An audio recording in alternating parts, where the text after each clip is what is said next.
Office से लौटता हुआ आदमी घर की ओर जा रहा था।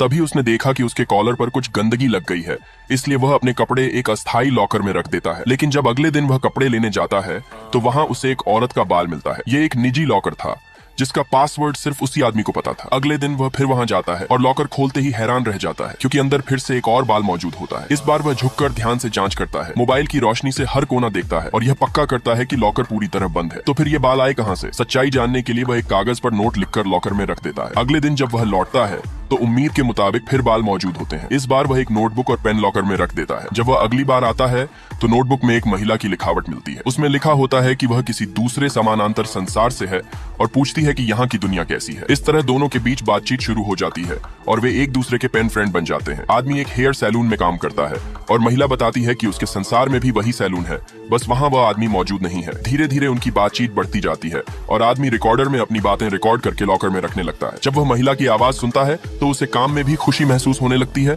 जैसे उसे उससे प्यार हो गया हो। लेकिन एक दिन उसकी गलती से सैलून का एक ग्राहक घायल हो जाता है और वह अपनी नौकरी खो देता है। फिर भी महिला की आवाज उसे सहारा देती रहती है। एक दिन महिला उसे बताती है कि रात 12 बजे लॉकर खोलने पर वह उसके संसार में आ सकता है। जब वह ऐसा करता है तो उसे लॉकर के दूसरी तरफ का रास्ता दिखता है और वह अंदर जाकर एक दूसरे संसार में पहुंच जाता है। लेकिन वहां कोई नहीं होता, सिर्फ खालीपन होता है। वह जहां भी जाता है वापस उसी जगह लौट आता है और लॉकर से बाहर नहीं निकल पाता। जब वह फिर से लॉकर खोलता है तो उसे दूसरी तरफ एक बिखरे बालों वाली औरत दिखाई देती है जो अजीब सी मुस्कान के साथ दरवाजा बंद कर देती है। अब आदमी पूरी तरह उसी जगह फंस जाता है। असल में वह कोई समानांतर संसार नहीं था, बल्कि एक बंद और डरावनी जगह थी। वह औरत भी किसी समय ऐसे ही फंसी थी और अकेलेपन में पागल हो गई थी, इसलिए वह अपने बाल लॉकर में डालती रहती थी ताकि कोई और फंस जाए और उसकी जगह ले ले। इस तरह आदमी भी उसी जाल में फंस जाता है।